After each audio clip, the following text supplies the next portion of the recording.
All right, so your rock emojis.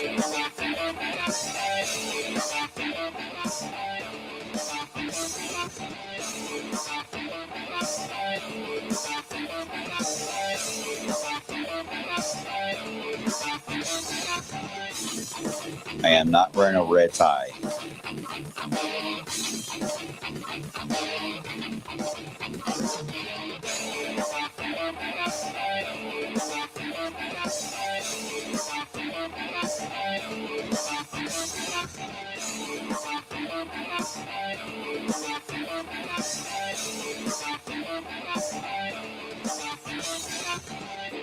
It is now 10 o'clock on this Tuesday. Yes, we do have the wave weather alert day kicking in just a few hours. Already been quite the active show, not too far away from us to the north and east into Ohio. Hello, everyone. I'm wave meteorologist Brian Good. Welcome to, we'll just say Storm Talk for now. It'll be alert day coverage, probably be our titles for the rest of the day today. Everyone's already chiming in. Welcome aboard. We have a lot to discuss, as Carrie likes to point out, in a short amount of time.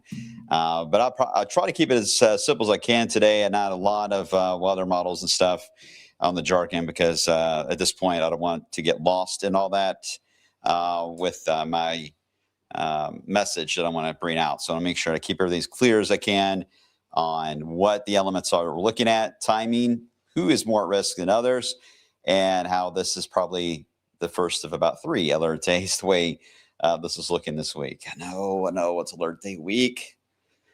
I wish I was back at Cedar Point on a roller coaster. It sounds more exciting than this stuff, that's for sure. But we're going to get through it. We'll be just fine. All right. Let's see, everyone's good. I see Ashley's on. Hello, Ashley. Kenneth, Kathy, Amy Kaufman is on. Good to see you on. Let's see. Everybody good? Everyone good? The usual crew's here. The lurkers are no here. I'm not going to ask you to point yourself out, but I know you're there because we already proven that you hang out off to the side. But as you're lurking, welcome aboard. Let's get to it. Let's start with the first off the threats that we are facing from the Storm Prediction Center. And this is the reason why we may see alert day extensions here. Now, today it's an enhanced risk north and east of Louisville, including Scottsburg, Indiana, Madison, Milton, Kentucky, LaGrange, Crestwood, even to Shelbyville, Waddy, Kentucky, the capital over in Frankfort, Newcastle, Eminence, Carrollton, North Vernon, Seymour, even Bedford technically is in it, and not quite Salem, but close.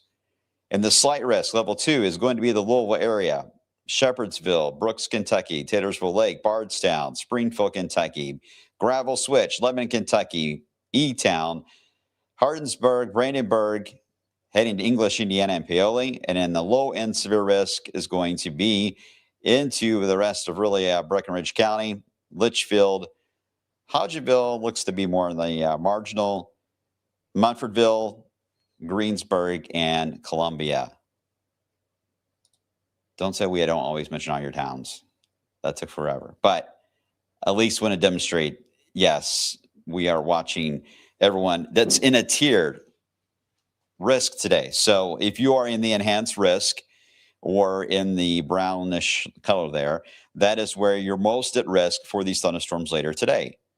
If you are in the yellow zone, which will be Louisville, you're second in line to potentially be impacted by damaging winds today. And if you're in the green zone, you're not in the clear, but you have the lowest risk of all. That's all I want you to get from this map. Don't worry about, I don't care if they move this into a high risk in one area and then a slight on the other. I just want you to understand the categories drop down from northeast to southwest, and that's how they will stay for this event today. They will always be tiered like this. So it's just very simple here today on the location, because you're going to ask about my neighborhood, my street, are we in the risk or not? It's as simple as if you're northeast of Louisville, you have more of a risk than Louisville does. Louisville has more of a risk than Litchfield does. And just keep those 3 ideas in mind and know where you're at in relation to that, and you've got your answer. Tomorrow, a little different. Tomorrow, the orientation of the line, that is slanted as it has been as of late. So everything becomes a little bit more into the core of wave country. So everyone has a risk tomorrow. of some sort. Right now, it's a slight just west of Louisville. 65 west, fair way to look at that. Marginal east, I think this will be expanded. I think the slight will include much more of what you see there. And there is no slight listed on Thursday. That I do think will change. And a slight risk will likely get added. I just don't know where exactly yet. So this is the reason why, again, additional alert days will likely be coming for Wednesday and Thursday.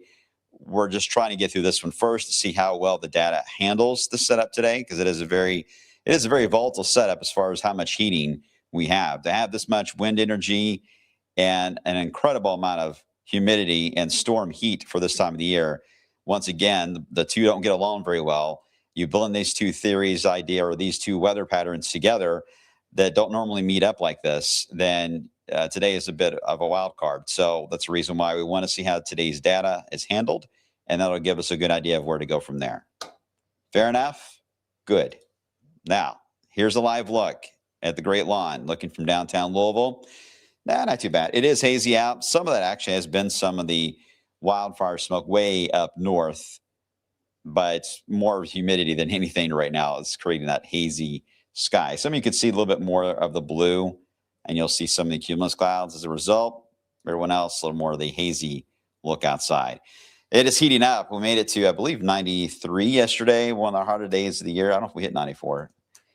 Today, we'll make a run at 94. Could even get to 95 because we really have not had that much rain. So we are starting to dry out just a bit in the metro. So if we do not get any of these storms in enough time here today before the max heating level goes down, I'm not ruling out a 94, 95-ish degree number here today. I think 93 to maybe 94 is going to be a little more realistic. Either way, the heat index is going to be up there. Yesterday, we had several times just west of Louisville, 110 to 114.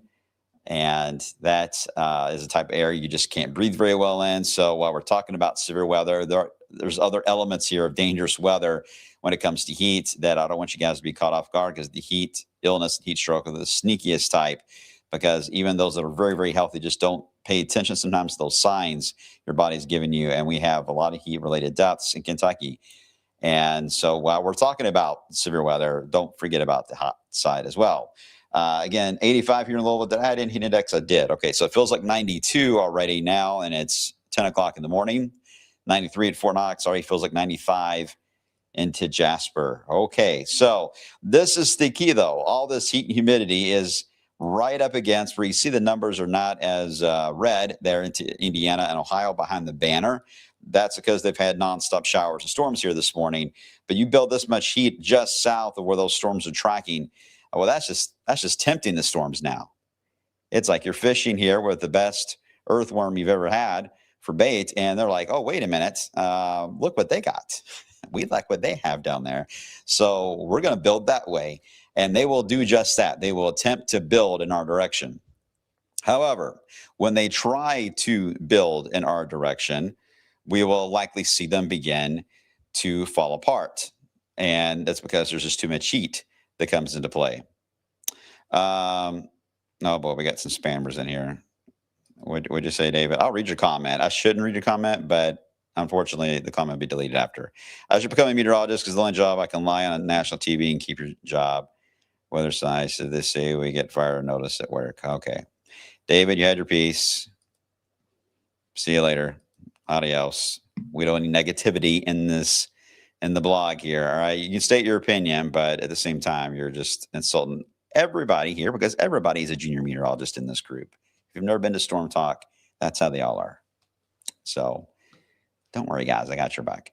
Okay. So the heat index, 92, we mentioned that because there is a heat advisory that is out for nearly the same spots we had yesterday, right on the western side there of Wave Country. Whoops, wrong button. Right on the western side. So in our counties, looks like it's just Perry, Crawford, Du Bois, Orange, and Lawrence until basically sunset. That's same areas too. Those are the same areas that we saw the heat index get to about 110 or even, about 114. So that's the best opportunity for that. Now, if the storms lag a little longer than expected, it wouldn't surprise me. They add another tier to the heat index or the heat advisory. They may do that a little bit more to the right about mid-afternoon. Usually they make that call. I'm not going to rule it out. It is possible. Okay, so let's get right into a wider view. And I know this is kind of hard to see on your screens. Actually, I'm going to take this full screen because it is kind of hard to see. This is looking from space down toward the area, and you can see where as the sun gets a little higher in the sky, you can see a lot of the complexes of storms and the high clouds associated with them. So here is this is MCS 1, there's MCS 2, and here's MCS 3. And they're all following along. Poor Ohio, because they're getting hit nonstop, one after another, after another, after another. So it's just like, please give us a break. So you think it's been bad here?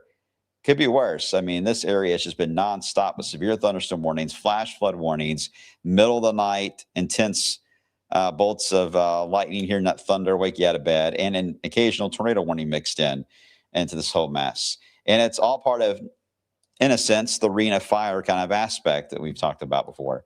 So here we are locally. You can see some of the mid-level clouds filling in. These are not the cumulus. These are just mid-level clouds reacting to the building heat and to some of the moisture being pulled in from the north. We'll eventually get more of a cumulus look developing underneath all this in about, I would say it's 10 o'clock now, about 2 hours from now. We will see that. Been watching the canopy too, the blow off here of these clouds. Sometimes when that moves over you, it's kind of the cloud shield over it.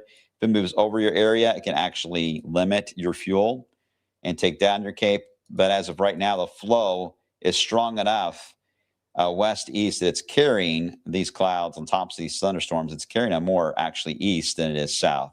So not really bothering us right now, which is not a good thing. That means the fuel is going to continue to build up. As we mentioned, this is kind of, I'm getting rid of the satellite, a little easier to see this, right? If we could see the entire ring of fire, that's what it would look like. We'd be on the northern fringe of that, where they move in. They're easy to, I always talked about MCSs are easy to track once they get going. Forecasting them to develop is a little bit of a pain on timing, but once they get into their motion, it's really hard to shake them out of it. And you really can see the storyline that is starting to evolve as we head through the rest of the day today. And then tomorrow, we're going to take all this, we're going to shift this just a bit more to the south than what you currently see. So let me show you the temperatures. The heat has been building up right on the southern edge of where all these MCSs have been tracking. Lots of 80s, approaching 90 and several spots on the southern side. Now, you get too far into this, and you're like, well, why can't these storms just go all the way to St. Louis? Or why can't they just go all the way to Memphis? Why only just the edges? Well, because the air over even Louisville at the moment is quite warm above our head. And thunderstorms do not like that. They like an imbalance to feed off of. Otherwise, the air just doesn't rise at all. It's stagnant air. It's hot. It's a heat dome, but storms don't really form in that environment. In fact, they won't form in that environment. So it's the edge of the heat. That's the danger zone. And we're not fully on that edge there, but some of you are that are watching. I'm talking to you, Indiana, and up 71. You are on the edge of that heat dome. So that's right. You have the enhanced risk out. You're just more prone. Once you get further south and west, you get more into a warmer layer above your head. Not as easy for these storms to survive. They may still aim toward you, but you'll watch them just absolutely disintegrate as they approach your county to the south and west. All right, here's your storm fuel, but look at that. We're gold there. We're maxed out, aren't we? We've got Cape running about 5,000 in some areas, which is pretty wild. So a very heavily fueled system and environment for these storms to feed on. And that leads to what makes these MCSs a little bit more concerning, because yes, you're getting a damage you wind potential, a lot of lightning, but the damage you wind potential can be really up there. I'm talking about 75 to 80 mile per hour straight line winds. And if you were to get that in a Boeing segment along one of these lines, you're talking about 2 to 3 counties wide that have nothing but 70 plus mile per hour winds just raking across that county. You run into big issues on days like this on wind damage and power outages than you do with isolated tornadoes that focus. Granted, tornadoes can be stronger. They focus more on certain communities and neighborhoods when that happens in fields. But when you deal with an MCS type setup and these straight line winds, they cover a lot more real estate and sometimes much more of a violent wind field. And they are biggest thorn in the summer in Ohio Valley, including here into wave country. And this is what you don't want to see in our area, because this can cause a lot of wind damage. A lot of cleanup too from that. So that's why it's getting a lot of attention. That's why the enhanced risk is out more than anything. So here it is. The enhanced risk is located there again from Chicago to line up really with MCS number 2 and number 3. Number 1 is pretty much, I'll run out of gas already. It's out of its prime there. But number 2 and number 3 are the main ones that they're going to be monitoring. And it has that dip to the southeast, not only because the wind flow dips southeast, but also to allow for any of them that want to try to cross the line and build a little bit more into the heat dome. Again, they have a limit. They can't go too far southwest, what I just marked there on the map. They can only go maybe another 70 miles at best out from the storms. But that 70 miles could be you, could be someone watching that is in that zone.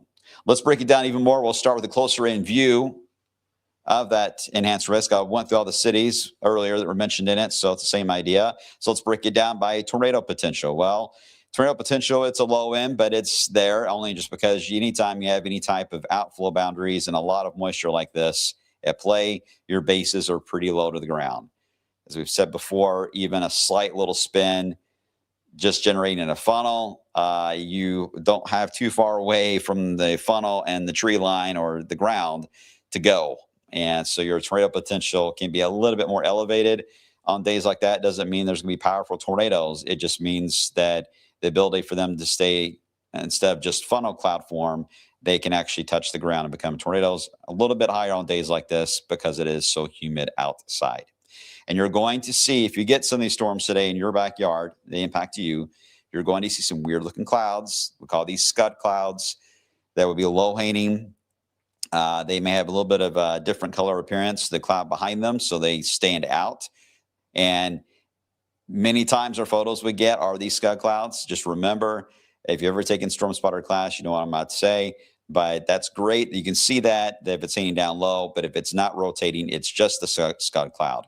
The key to watching those are they actually spinning, the actual cloud itself. If it is spinning, that's a different ball game, and you need to notify Weather Service, somebody right away that you see that potential. Okay. That's Weather Prediction Center talking about the moderate risk on flooding, which we'll get to that here in a second. Okay. Hail potential, not as worried, only because it is so hot and fairly humid in the atmosphere. The hailstones, you just don't get a lot of them. They don't always make it to the ground. Some can, but not large ones. Okay, your straight line wind potential is the biggest catalyst here. This is where, again, you can get those winds that can easily reach 75 miles per hour or even higher, depending on what time of day. If this is like 5, 6 in the afternoon, that's the hottest part of the day.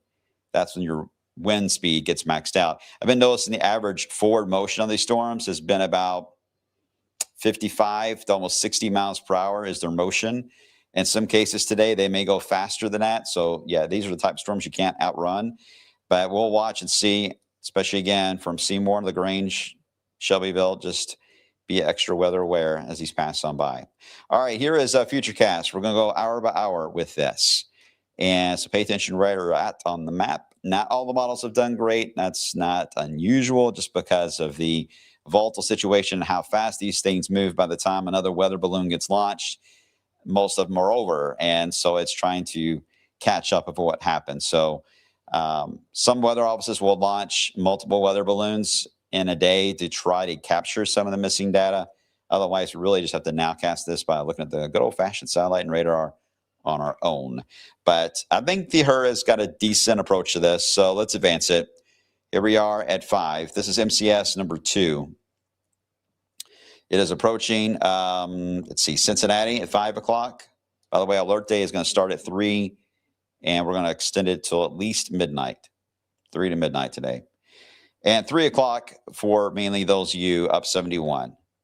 We're not issuing the alert day for 3 o'clock because of Louisville or for Litchfield. We're starting at 3 because of our northeast counties. We will keep it going until midnight because it may take a while for us to power down. Anyway, here we are, 5 o'clock, give or take an hour on buffer. Let's advance this to 7 o'clock. It is now moving into the Louisville area. Again, a lot of wind with this. The strongest of wind typically in this kind of orientation is going to be here in Lexington and Richmond, Kentucky around EKU. they will likely carry the strongest potential for those 70-mile-per-hour winds. You probably would still get about 60 on the western side of that, even in Louisville, if it were to take that orientation of a drop. If it aims a little bit more toward us than it does toward Richmond, that would give us the stronger winds. We just don't know yet. But just to let you know, that's what that model is at least hinting at. Let's advance it. 11 o'clock at night, it has wiped out all that gold of the Cape. It just, like Pac-Man, just ate it all alive. But we're not done. Now we got to deal with number 3, which doesn't waste any time.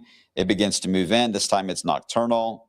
I don't know where it will be placed exactly. That's why we are stopping the alert day until midnight, and then we'll reevaluate if we need to reissue another one for Wednesday to be part of Wednesday's ordeal or extend the one tonight all the way through sunrise. I don't know that answer yet. Something we're working on behind the scenes. But there will be another wave potentially that will move in. This is going to be a very loud one and a lot of heavy rain. And then we get it a Wednesday afternoon. Notice this time around, instead of us looking at Cincinnati, we're looking everywhere off to the north. And once again, boom, they drop down, and we end up with another round of widespread. You can see why the rain chance is higher for Wednesday for more coverage of the viewing area, and another round of potentially damaging winds. Isolated tornadoes and a lot, well, 2 things. A lot of rain, yes, but boy, a lot of lightning. What a pattern here, guys. And I'm only getting you into Wednesday night. There is a chance for at least 2 more after that for Thursday and Friday. Are you exhausted yet? Yeah, this is going to be our MCS week of the entire summer. This is the week that we will be talking about down the road. He's like, remember that one week back in August? How was MCS after MCS? This is what we'll be referring to. We're just not entering this phase. Okay, so on rainfall. Got to watch these because they're loaded with moisture. It's all about how many do you get, and do you get them over the same spots over and over and over again? And that's our concern, because some parts of Ohio can and have picked up more than a foot of rain in this scenario with the repeated rounds.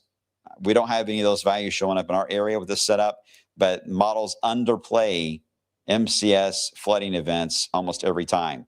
So I can tell you right now, 1 to 3 inches, 1 to 4 is a fair number that we can get. You may not get that with your location. You may not see that number come to light until you get to the 2nd or 3rd MCS. You may get missed for the first couple, so keep that in mind. You may stay completely dry tonight, and it's the one tomorrow that gives you this total, because this goes all the way to Thursday. Some of you may get something every day. I'm already seeing the Ohio River's on the rise. It's already at action stage in Cincinnati, and it is raining so hard in that area today in Cincinnati, that watershed.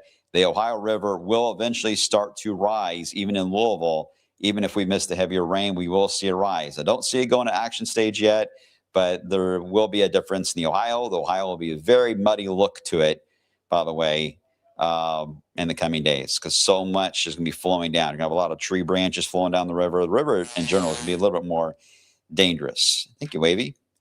Okay, so because of all that, they have issued a flood watch in effect all the way through tomorrow morning, mainly for the areas most impacted by the MCSs for now.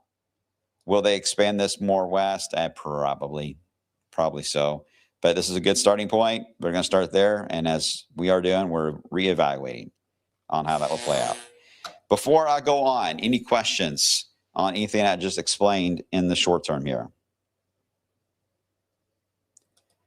So Ohio will look the same. Yeah, sometimes it has a blue look to it, to be fair. I've seen the blue look several times. But yeah, when you get heavy rain events, yeah, it just it gets really muddy. You get those large branches. Of course, I've seen refrigerators go by before on the Ohio, so you never know. It's not good for boating weather or boating at all in this kind of heavy set. Hey, David Jean. MCS, Mesoscale Convective System. It's an acronym. Big blob of storms. Has many other names too, but that's the most common. Today is your birthday, Gene. Well, happy birthday. Everybody say happy birthday, Gene. You're 18 again. Hey, Michelle. I think Matt about SBC changing the severe outlook because he was looking at the data that was 14 years old. Oh. Yeah, who knows? All I could do is give y'all guys the data as it stands now. And a lot of you watch this blog back later, but I always caution you, keep in mind, a lot changes by the time you watch this later. I put it on there for those who want to watch, but this is live right now. And all I can guarantee you is the live part. Fair enough.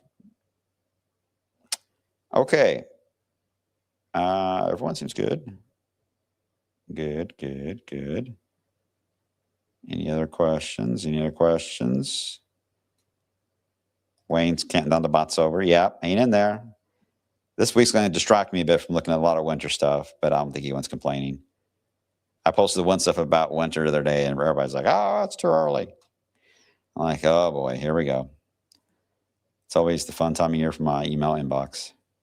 But I love it at the same time, because even snow haters, they do love it. Okay, so real quick, because it's 25 after, let me get into what is going to be the end of the week scenario and what in the heck happens this weekend. Because we get this storm period in our area for parts of Thursday and parts of Friday. I just don't know how active it'll be compared to what I just showed you. It may not be. That's why we're not going too wild on alert days too far out, because we can really only stick to what is most likely in these erratic behavior type systems in the short term. And let's hope we can limit it to what I just showed you and not extend more. Can't rule it out. We get into the weekend, we change up the orientation here of the storm track. You can see the little push that happens with the high. It reestablishes itself almost like an upside down U. It reestablishes and pushes into the Ohio Valley for Saturday and Sunday. Well, a dome of high pressure is, yes, a dome of heat, but it is also our protector. So whenever that does build up, that does allow for the storm machine to shut down, because again, it's warm above our heads. So storms don't like that, right? So it's going to be hot. How hot will it get? Well, that depends on how much rain we get the next few days. If we get a lot of rain the next few days, I'd say lower 90s are fair. If we get skipped a lot on some of these bigger rain events, and then we get into this heat dome this weekend, we may be rivaling the hottest the entire summer this weekend. There is a chance. So if you have a pool still available, this weekend still looks to be a good pool weekend. So you're asking, wait a minute, Brian, wait a minute. Stop fibbing. Where is, I'm talking like David now. Stop fibbing. Tell us, where is the cool air that we are expecting? Well, it's not so much cool air, it's a reset. So it's a drop in humidity. I still see that dropping in. 17th has been a fair date we've been talking about. It may be a bit delayed more into the 18th and 19th, but it's temporary. But it will give us a little bit of a breather. We'll get back into the 80s, lower humidity, reset, some 60s at night. I mean, it's not anything Goldilocks land here, but it won't be bad. We'll be in State Fair time, so it may be a pretty start to the State Fair. And then I have a feeling the heat will build back in for the State Fair itself. Not really shocked on that. All right, let's get to the 10-day and get some of your questions to wrap things up here, because I have a lot of midday data to get through. It's going to be one of those busy days today. We're going to hover around 93 today. It could go higher. It just depends on how many debris clouds we get in the next few hours. We'll kind of play with that on the hourly, on the app. When you look at the Wave Weather app, it's set to your location, and we hand type this all in. So you may see your numbers change a bit in your area. Otherwise, hovering around 90 is fair the next few days, but you get a thunderstorm or an MCS, 12 noon, you're not gonna get to 90. It's gonna knock you down for the day. So this is, kind of a middle of the ground, middle of the road kind of approach on that. The weekend, there goes the heat, Saturday and Sunday, and then the small reset for Monday before we slowly build it back after that. Fair enough? All right. What's the difference, Callie says, on your radar and the one on the app? Same company produces the radars. They're just different resolutions to them. I think the resolution on the weather app, I don't think it's as defined as the one we have on TV, but that is a tool that we have to make sure that we are analyzing every little thing for weather apps, most of the TV station weather apps anyway. Resolution doesn't need to be as defined as that. You just need to know where the rain is and where the heaviest of rain is. So they're a little bit simpler of a product. easier to get out, and it doesn't use too much data on your phone to load and play out. Our systems, we have such a pipeline of internet in this building that we can handle all the high res data that comes in. So that helps us in forecasting. But again, you don't need all those finer tools, but you got enough to get through it to get an idea of rain being light or heavy or in other forms like sleet and snow. Have a way to get notified, guys. I want you to enjoy your day. It is going to be hot. While we're talking about storms, 90% of the day is going to be about the heat. And this afternoon, if you see us all on, then you know that's a bad thing. That means things are hitting the fan a little bit there. But if you're north and east of Louisville, pay attention.